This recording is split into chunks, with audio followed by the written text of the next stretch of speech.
Hello, my name is Margaret Adele, and welcome to the sounds of wrestling in the background. Please ignore, I couldn't find a better time to film. Anyway, this is the Indiecember Wrap Up, in which I talk about all the books I read for Indiecember this year. I'm super happy that I finally covered the board. I promised myself last year that I would do it because I only had enough to do one line, and I was like, next year I'm covering the whole thing, which is called Winning It Flush style, and I did it, but that leaves me with a lot of books to talk about. But a quick note, you may be wondering where the vlogs are, because I said I might vlog.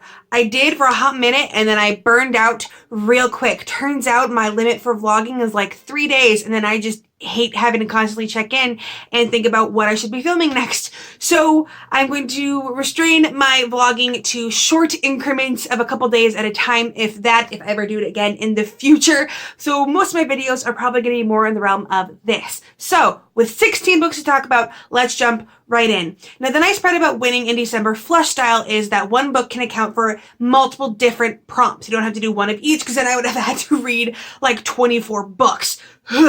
Anyway, so the trick was to get the books that could fill as many prompts as possible to make it easy on yourself. So first up, I read Children of Lilith by Lauren Devora. This covered my read on the cover, 10 to 29 reviews, which I counted them as being Amazon reviews, and over 500 pages. I believe this was one of the options on the over 500 pages Amazon list that Megan put together, and I was super glad for that list because that was a tricky one to fill.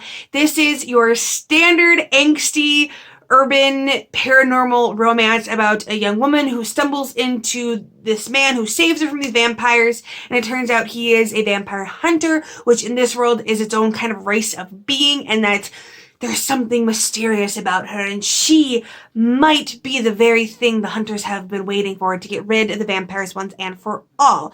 This was a CW show for adults, basically.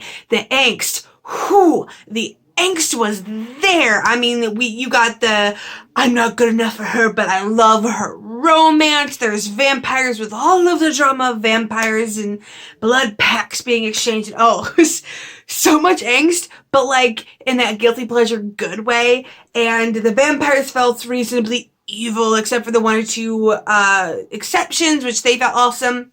There was a found family that felt very, very solid. You could feel the love between them, which I always love in a book, which is probably why I rated it higher than I probably would have otherwise, because honestly, there's just some parts where I was like, oh, my heart, and other parts where I was like, what is this sad boy emo nonsense?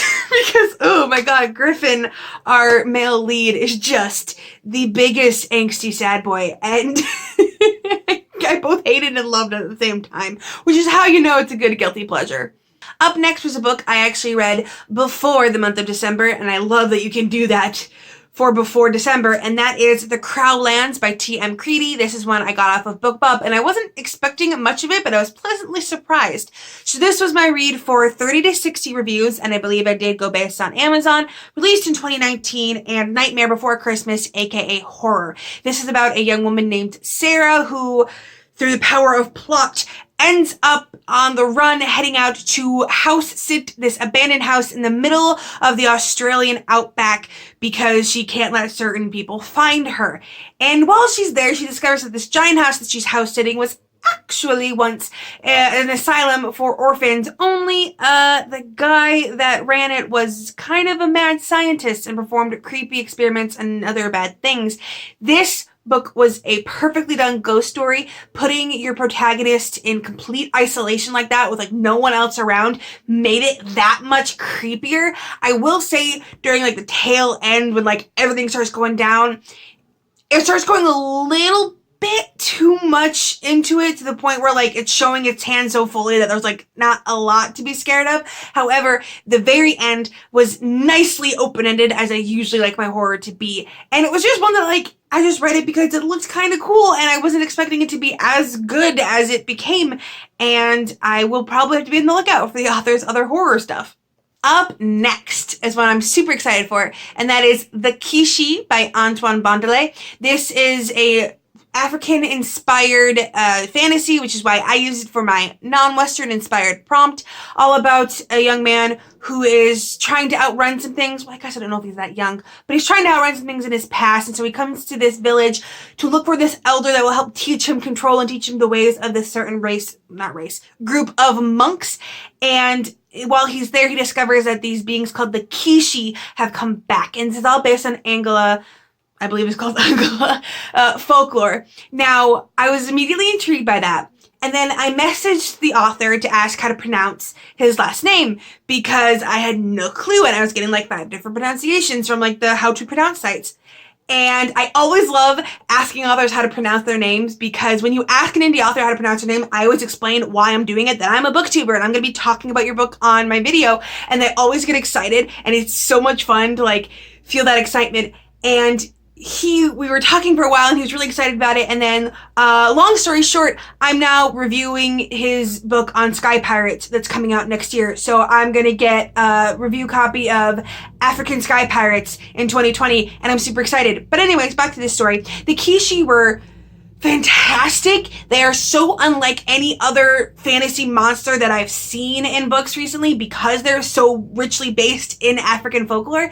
They're basically these beings where they look like regular men most of the time, but they have these hyena faces on the back of their heads. They have to hide with their hair, and like when they go like full Kishi, it's this weird thing where like one half is human and one half is full hyena, and like they're crawling around on their hyena side, which is impenetrable, and you have to get them through their human side. Like the mechanics of the creatures were so cool and so different than anything else I've read recently, which makes me realize that I really need to jump into more non-Western fantasy because with such a rich diversity of like beings and monsters, like it's so different.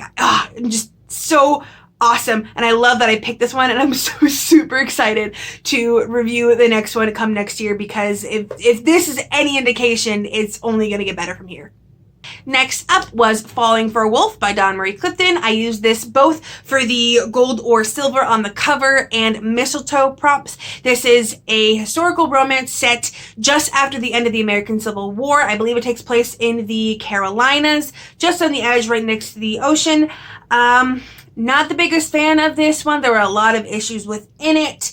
A lot of religious connotations, a lot of talk about a Roanoke colony of freed slaves, but there was not a single black character, so it felt very white savior-y, white gaze-y.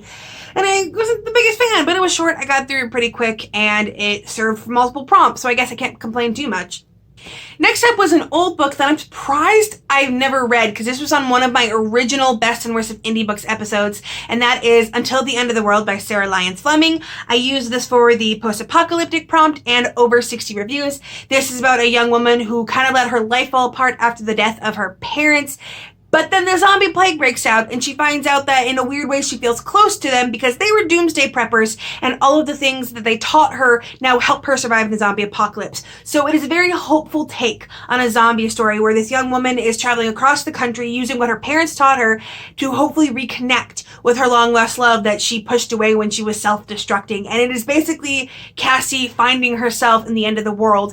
And the end of the first book, which is a series, but I never continued because I loved the ending of the first book, kind of shows that humans, when given the choice, can rebuild and can build something out of tragedy, and I love that.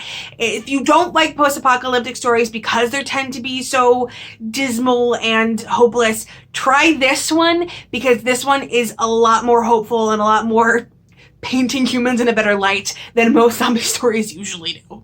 Next up was a book that I did not realize had as many fans as it did, but that is Kitty's Witch by Roxy Harper. I used this for the jolly, aka comedy, magical, aka fantasy, Friends of Rudolph, aka has animal characters, and 0 to 9 reviews prompts. So this is my big book that covered a lot, and I have a review of it up. I'll put every book that has a review, the link will be down in the description, and I loved this book. It was, again, a guilty pleasure, very kitschy. There's the crazy grandma character that I love, but it's all about this young witch named Serena that, Serena or Selena? I'm gonna forget. Editing Margaret? Thank you.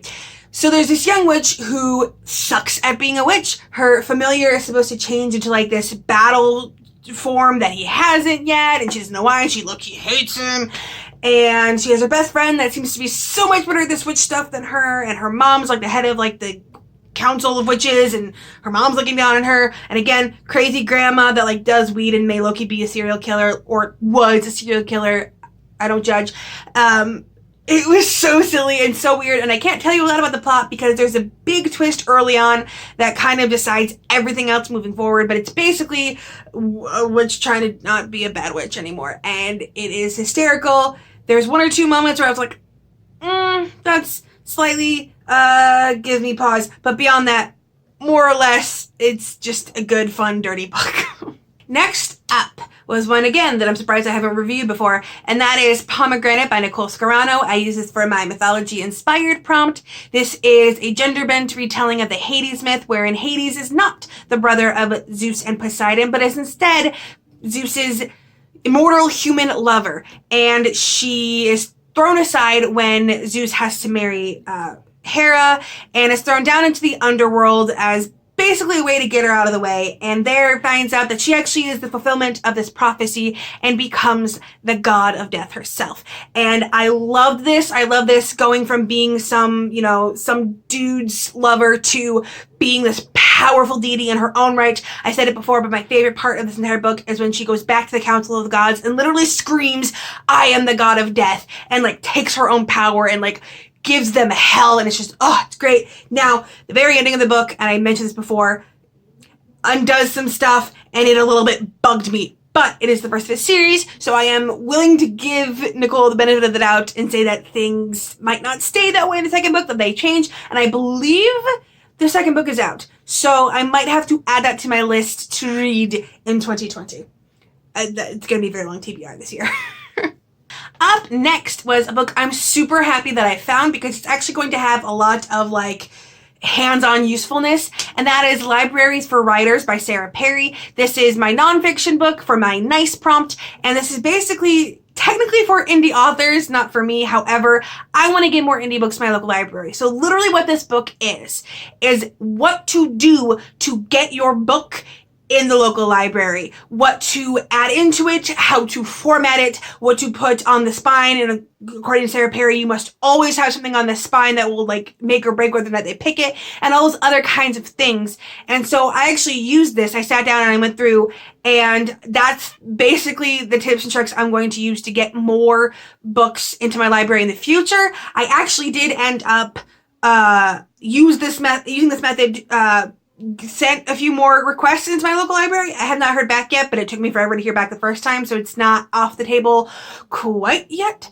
So I'm hopeful, and I think that if you are an indie author or you are like me and you want to get indie books in your local library, definitely check this book out. It's super short. I think it's like 40 some pages. So, and it gives a lot of tips. So definitely, if you want your book in a library, check this one out to see how you can make that happen. Up next is the center prompt, gift an indie book, and I love that you can gift ebooks because it makes it so much simpler. And actually, my mom, who was also doing Indiecember, gifted me an indie ebook to fulfill this prompt, so I returned the favor, and I gifted her Bless Her Dead Heart by Meg Collette. This is a Southern mystery wherein a young woman is haunted by something she did in her past, both something that happened to her and her retaliation of it, and the death of her grandparents. And when this strange spirit comes back into town, reminiscent of the being that killed a kid that she went to high school with, she's afraid that history will be repeating itself. And now there's a strange new man come to town. Is it related? This is very set in the South. There's so many mentions of sweet tea, but also very creepy. And there's a lovely romance that I loved. And in general, this is again one of those where I picked it on a whim, also because the cover was awesome. And I ended up loving it, and because I know my mom loves, like, mystery set in the South, I thought she would love this one, so I really hope she reads that, because I would love to have someone to buddy read the next one with. Up next, this is a book I read before my channel was even a thing. That is Bunny and the Bear by Eve Langlaise. This is exactly what it looks like. A very schlocky, tongue-in-cheek shifter romance. I love this one because it doesn't take itself seriously. It knows that shifter romances are weird, and this one particularly is all about a bear shifter and a bunny shifter falling in love while trying to thwart this, like, laughably comical, like, evil mastermind, and the police force for the shooters is called the Furry United Coalition, FUC, and they pronounce it the way you think they pronounce it. It's great. So this is, again, a guilty pleasure. There's an entire series of standalone smut books, and it's just a really nice, lighthearted read that knows what it is, unlike a lot of smut books. Up next is The Mermaid Upstairs by Jamie Lillo. This was for the contemporary prompt. This is about a teenage girl who is in a car accident with her mother, her workaholic mother, working with social services, who, through a very unfortunate case of head trauma, thinks that she's a mermaid, and ends up trying to go back to the sea, and this young teenage protagonist must deal with the fact that her mother basically is going through brain trauma. And I originally rated this book pretty low because it still does. It feels like it takes the subject matter way too lightly, where it's like, no, this woman is like, thinks she's a mythical being because of insane amounts of stress from her job prior to the car accident plus head trauma. But upon further reflection, I realized that there is some decent themes in it about the amount of stress we put on ourselves, and that sometimes pretending to be a mermaid, taking mermaid classes, and that kind of thing can be healthy. I still wouldn't highly recommend this one for the actual, like, neurodiverse rep or any of that kind of thing. But there are some usable themes within it, hence why I decided to review it for Indiecember. Up next was Unknown Horizons by Casey White. I used this for the science fiction prompt. I could have used a lot of different books because I love space operas, but this is my latest beloved space opera, all about a young woman who has been kidnapped off of Earth and has spent, she doesn't know how long at the beginning, years, maybe, who knows, on this alien space station, and she finds a way through playing dumb to get around the defenses and makes this grand escape, and it is fantastic. And there's a found family, and there's explosions, and there's huge losses that I messaged the author and like messaged her, you bitch, you sadistic bitch. I was shipping them, or I liked them, or whatever. I was basically calling the author sadistic, which is how you know the book is good. There are brand new sci-fi concepts that I've never seen done, specifically between our protagonists having to deal with spaceships, and I thought that was so intriguing. There was one particular battle sequence with an AI that I thought was fantastic.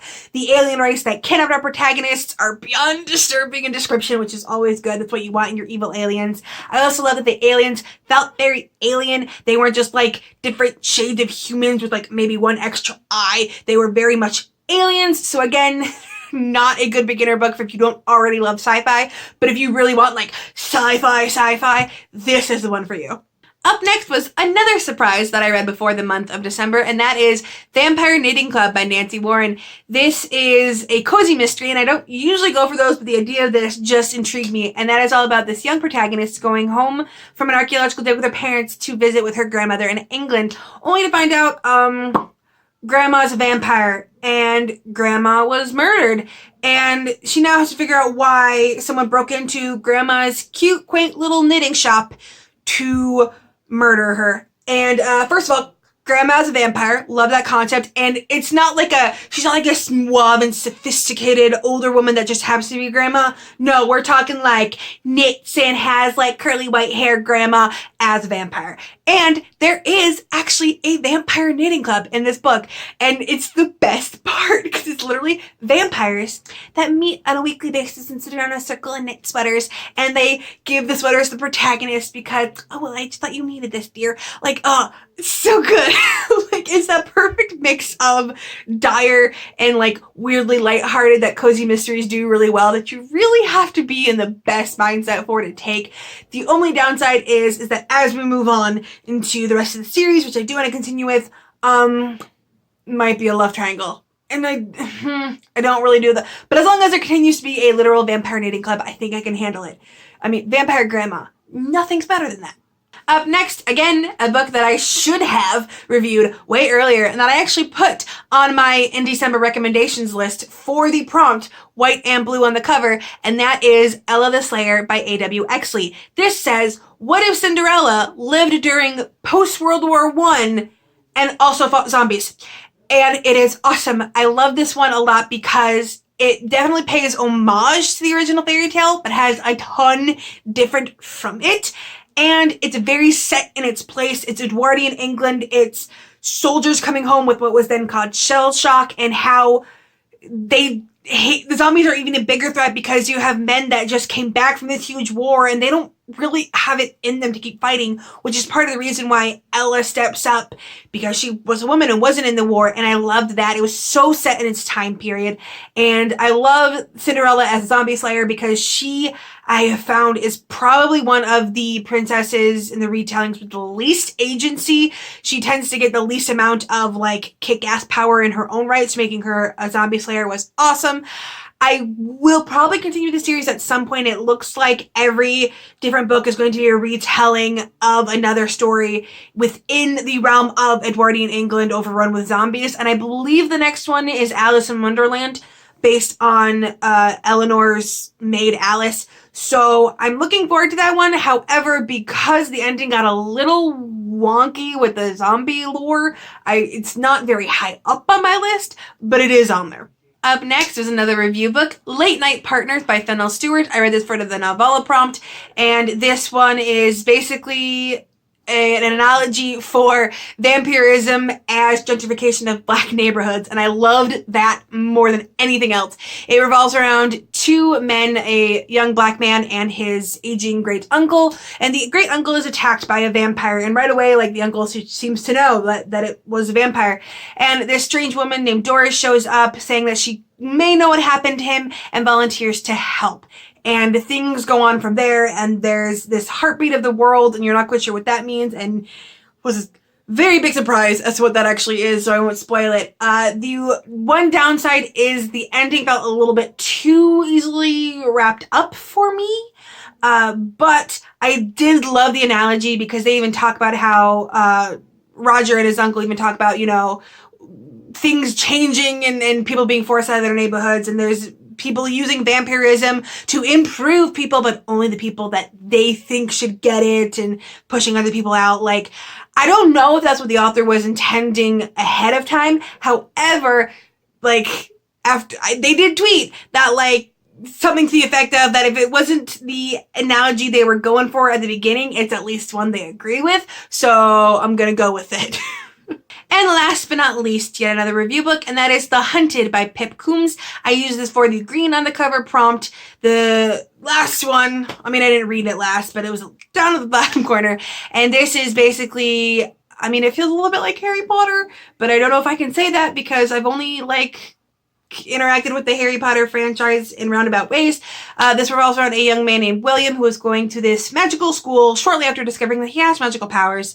And there's a lot of learning potions and that kind of things, and a friend group, and vampires. Because there's vampires on this island, and the vampires are very perturbed because they know that there's this chosen prince coming back that has the capacity to kill them. Now, I usually don't like chosen one prompts, and I usually don't like magical school prompts. But what I really liked in this one is the idea that the prophecy is not a given. This promised prince that is returning once he turns 18 and kind of takes his role could 100% fail and screw everything up and just, like, kill everyone. Now, do I think that that's gonna happen? Probably not. But the idea of this will not be 100% a good thing, this will not be 100% a happy ending is what drew me in. However, it had a lot of the regular tropes that I'm not the biggest fan of with magical schools. Things like, oh, we have this horribly dangerous, like, cursed lake, and if any of the water from this lake touches you, it can, like, claim your soul. So, you know, just kind of watch your step as we walk right by that lake, that accursed lake, that if a drop of the water gets on, you could steal your soul. Like, that kind of danger, but total, like, negligence of that danger, and it's supposed to just be okay that these teachers are letting their kids be in moral danger constantly, which I've heard is, like, a big thing with the Harry Potter franchise, which is why I kind of linked the two. However, if you like magical schools and you're like, yeah, of course, let's do a nice walk around the accursed lake, then this one is definitely for you. this is a strange case where, while I wasn't the biggest fan and won't be continuing with the series, I would still highly suggest it for people who like that stuff, because for what it is, it's really good. It has a very nice group mentality, a nice found family among the students and the friend group. Some iffiness with, like, love. I think a character called it a love hexagon. So that kind of stuff was whatever for me, but it definitely feels like a YA-esque Harry Potter with vampires and, like, the high medieval elves. So in general, if you like that kind of thing, you're gonna love that one. And that is it! All 16 books I have completed. All of Indiecember, and I have entered into the giveaway. I didn't enter into the giveaway for the Kindle Paperwhite because I already have a Kindle and that's just a, like, overkill. So I'm still hoping for one of those reader, like, packages, because it's basically just a lot of free indie books, and in case you haven't noticed, I'm into that. So I am kind of sad that this is over. I will definitely be jumping into it feet first next year. But if you participated in December, please let me know what kind of books were you reading, what kind of prompts were hard for you to fill. And again, I will have all of the review links that I have down in the description below for all of the books that I got for review. And with nothing else to say, I hope you have a wonderful day and a marvelous new year.